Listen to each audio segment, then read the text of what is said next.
I was putting together a um baby registry for a friend of mine who's having her first baby. And I asked her for the things she wanted. Of course, she had her own list, first time moms and everything. She had her own list and all. And I was looking at that list, and there were lots of things I wanted to be like, nope, nope, nope, nope. But I mean, you have to respect people's autonomy. So I was like, okay, yeah, we put this.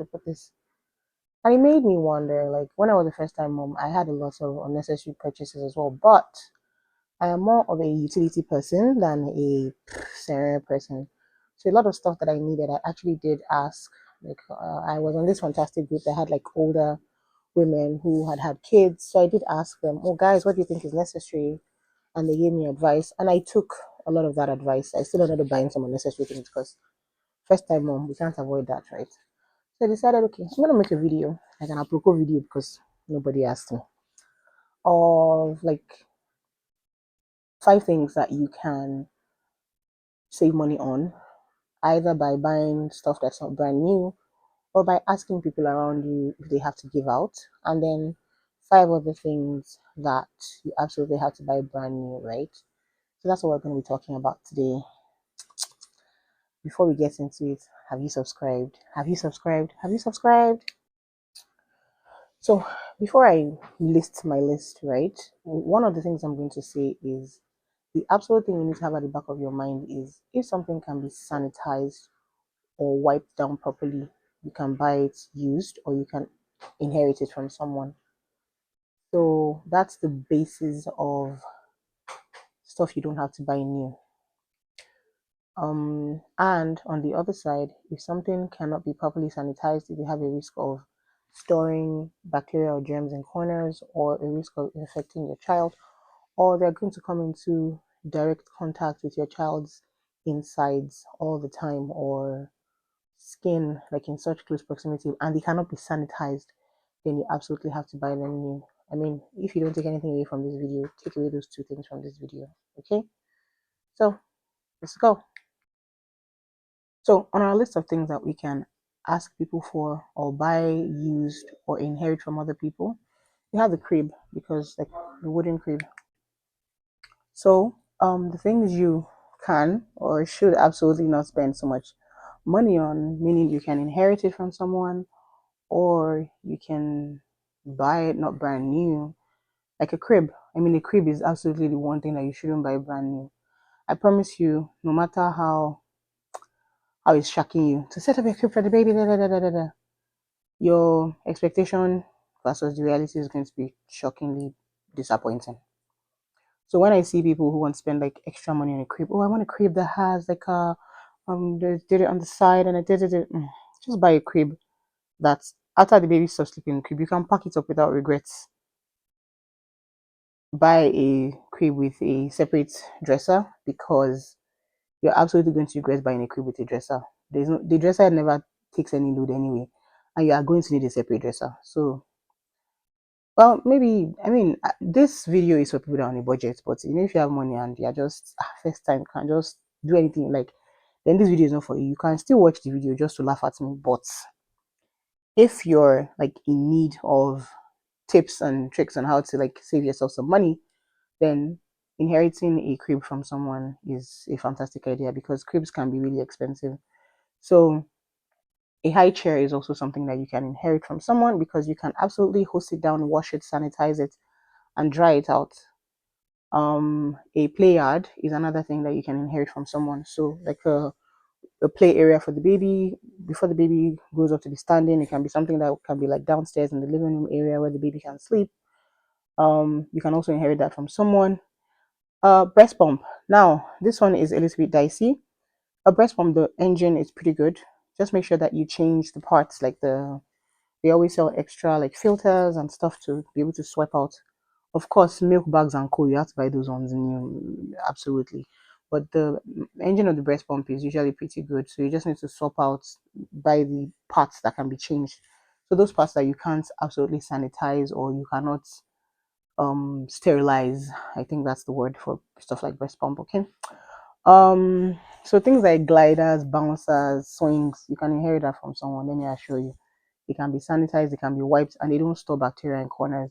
and they're usually very expensive. So you can either inherit that from someone or buy it not new, right? Anything that is plastic. So plastic bathtubs, plastic toys, anything that is plastic is great for inheriting or buying not new because you can sanitize slash sterilize them all you want and they'll be good to go.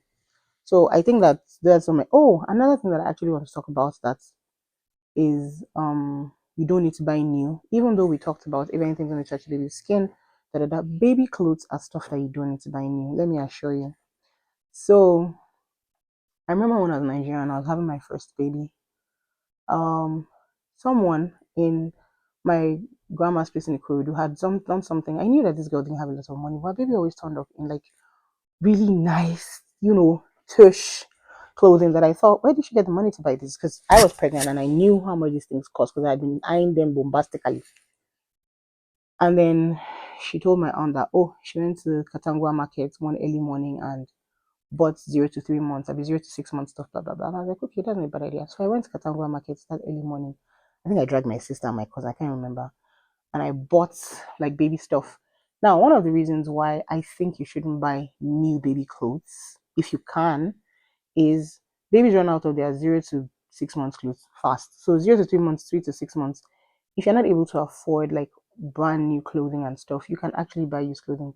If you live in Nigeria, go to secondhand markets, Katangwa, Yaba, go early in the morning, and they're usually very cheap. They sell them because they pack them in bundles and bundles, right?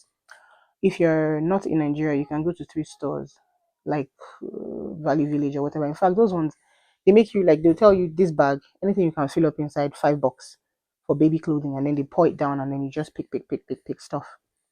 So and because you can actually sanitize slash sterilize clothing items, I think it's a win-win. And by the time the baby gets to like 6 months and upwards, you can decide that you want to spend that money because now even then they still run out of their clothes pretty fast, but at least they're bigger and they're going to wear those clothes for a little bit longer, and maybe they're going to be walking around now and all that. But you see 0 to 6 months, those clothes fly by like this.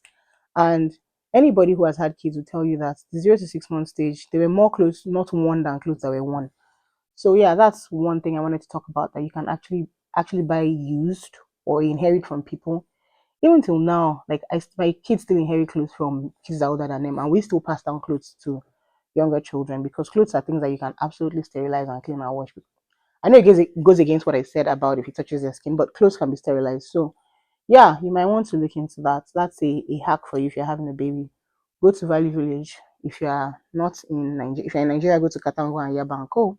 If you're abroad, like in Canada or whatever, go to all those thrift stores like Value Age and They usually have all this Philly bag, $5. You will stuff and. I remember when I was having my second kid, I went to thrift store and I did fill a bag. I think that bag was like maybe $10. That bag was huge. Like you, if you stuff, whatever you can stuff inside, it doesn't matter. They're not going to bring it out to try to check what's. They're just going to scan the barcode on the bag and it's $5. So yeah, that's something you can do. Okay, now let's talk about things you have to buy absolutely brand new, which will probably take a little bit of your money. So earlier on, when I was researching for this video, car seat was one of the items that I had put in the inherit slash don't have to buy new um what's it called row. Now I removed it from there for one reason, except you know the history of a car seat and you know whether it's been in an accident or whatever. Expiry dates, we don't really check expiry dates, but you should check expiry dates on your car seats. And if you know that it's not being an accident, like you have first-hand knowledge of the person that used this, then yeah, you can actually inherit a car seat from someone because you can clean it, you can take the clothing out, you can wash it, you can sanitize the plastic parts. But if you don't know the history or the car seat is expired or soon to be expired, then you probably just want to buy a new one, right? So car seat is sitting in that place where we're not quite sure if we want new or used. But if you know the history, then great. Another thing that we're not quite sure of if you want used or new, but I put in my new column, is bottles to feed. Bottles are plastic, so ideally you should be able to sterilize and sanitize them. But I worry about things like the teething, the nipples, the biting parts, Most bottles can be sterilized, so most people can inherit bottles. But personally, I would use new bottles. like if I could, right? I remember that when I was having my first in Nigeria, I got Medela pumps. The person sent me brand new milk bags, brand new bottles. I wasn't even sure whether she even used that Medela extra parts and everything, so it was great. I still bought bottles, even though my son ended up not taking the bottle at all. That's a story for another day. But yeah, so bottles are another thing that are sitting in that very precarious place of should I buy you, should I collect from someone? So if you know the person that you're collecting from, all well and good, throw a Milton tablet in there and sterilize the living daylight out of the bottles and the teats and everything and the nipples. But otherwise, you might want to buy new. Pacifiers are another thing that I think that people should buy new, even though just like bottles, you can probably throw a Milton in there and sterilize it. Okay, for example, if it's your sister who used the bottles, sister's kids, you can probably throw a Milton in there. But from like outsiders and stuff, I don't know, maybe you want to buy new bottles. Anyway, so like I said, if you don't take anything away from this video, take away two things. Things that can be sterilized or sanitized, you can definitely buy used or inherit from someone or ask around your community for anybody who has to give out. Anything that can carry bacteria who touch their mouth or their skin, anything that degrades, anything that has like tied to safety, you want to play around safe on those, and so you want to buy them new. I hope with these few points of mine, I have been able to convince you and not to confuse you that you don't need to spend so much money when you are going to buy baby stuff. That's like going back to my days of debating in secondary school. Anyway, I hope you guys enjoyed this video and I hope that it impacted you a little bit and at least gave you a little bit of information when you're trying to have your next baby. I think that our last October video will be about having a new baby in a new country. I'll see you guys in my next video. Thank you for watching. I always appreciate your time. Bye.